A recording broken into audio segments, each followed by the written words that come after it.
This video will show you how to replace the oil pressure switch on a Cadillac CTS with a 3.6 liter engine. This will be mounted along the driver's side of your engine. Let's get into it. Okay friend, let's get started on our job. Now our oil pressure switch is going to be located down along the side of the engine. We can see our engine oil cap. It's going to be down in this area. To gain a little bit more access, I always like to remove my upper engine cover. To do that, we have to remove the oil cap first. Take hold of that, turn it counterclockwise. A thorough inspection of the seal, confirming it's not cracked or damaged. Now we can remove the upper engine cover. As far as the upper engine cover, take hold of it and lift it straight up. You have 4 corners, slide it out of position. Let's reinstall our engine oil cap temporarily. We want to make sure nothing makes its way inside the engine oiling system. Now at this point, we can make our way down in here for our electrical connector. So now as I make my way down along the side of where my oil cap is, I'm coming all the way down along where my oil filter housing is. This is where we can see our oil pressure switch and the electrical connector. Now for this, I'm going to be using a long screwdriver. I'm going to try to get underneath my locking tab, gently pry that away. Now I'm going to reach in from along the side and try to pull on my wiring harness. Obviously I don't want to cause any damage, I just want to disconnect it. It's a little tight area here. We'll reach up, a quick inspection of that. We can set the wiring aside. Now as far as our oil pressure switch, you're going to have an oil pressure switch removal tool.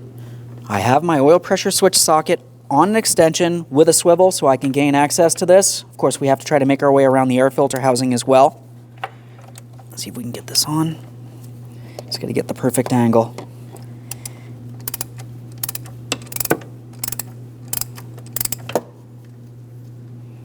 Okay, let's try pulling that out of here.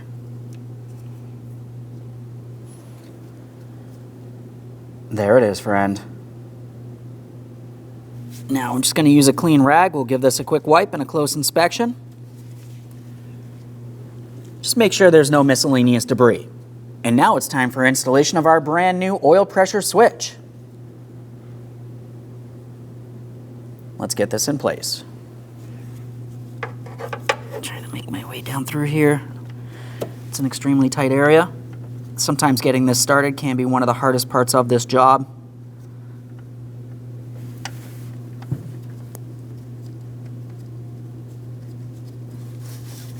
Once you have it started in, go ahead and use your oil pressure switch socket. We're going to snug it up. Just coming in here, trying to get that socket on there.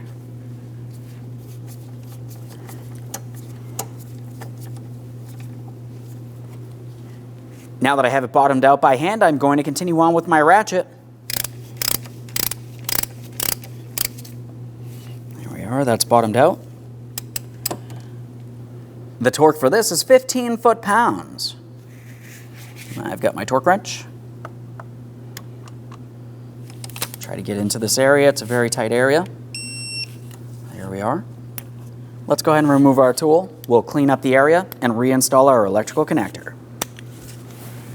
When you go to reconnect your electrical connector, we do have a locking tab. During the removal process and the installation process, you might find that it's in a different position. It really just depends on the orientation of that locking tab portion on the actual sensor itself.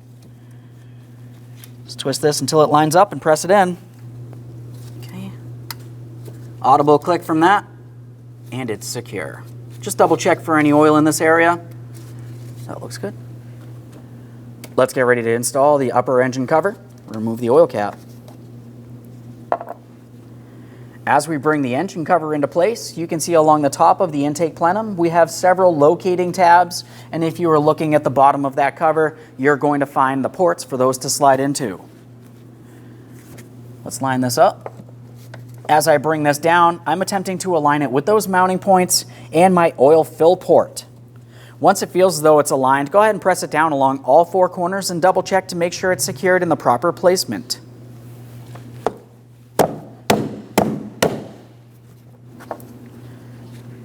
Now let's temporarily reinstall our engine oil cap.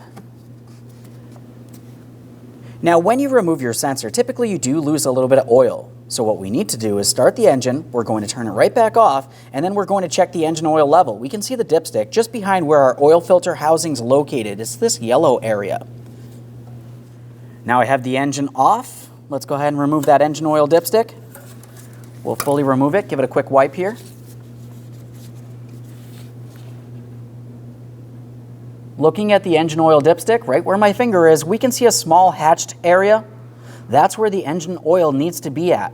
If it's lower than this hatched area, you're going to want to add some, and you're going to use 5W30 oil. Let's go ahead and check that oil level.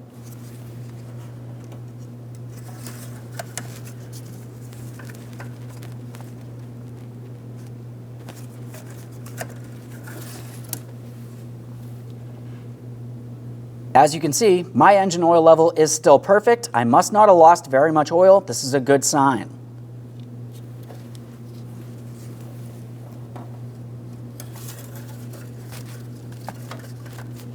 There we are. If you did need to add engine oil, you're going to go through the oil cap port. Just go ahead and remove the oil cap. You can tell exactly what type of oil to use, 5W30. I like to use a funnel. Once you've added the proper amount of oil and you've checked it to confirm, just go ahead and reinstall that engine oil cap and make sure it is properly secured so nothing makes its way inside the oiling system. Just clean any mess in this area. Thanks for watching. When only the best will do, demand TRQ. The only company that lets you view before you do. TRQ is committed to offering the highest quality aftermarket auto parts that are engineered for peace of mind. Thanks for using and viewing with TRQ.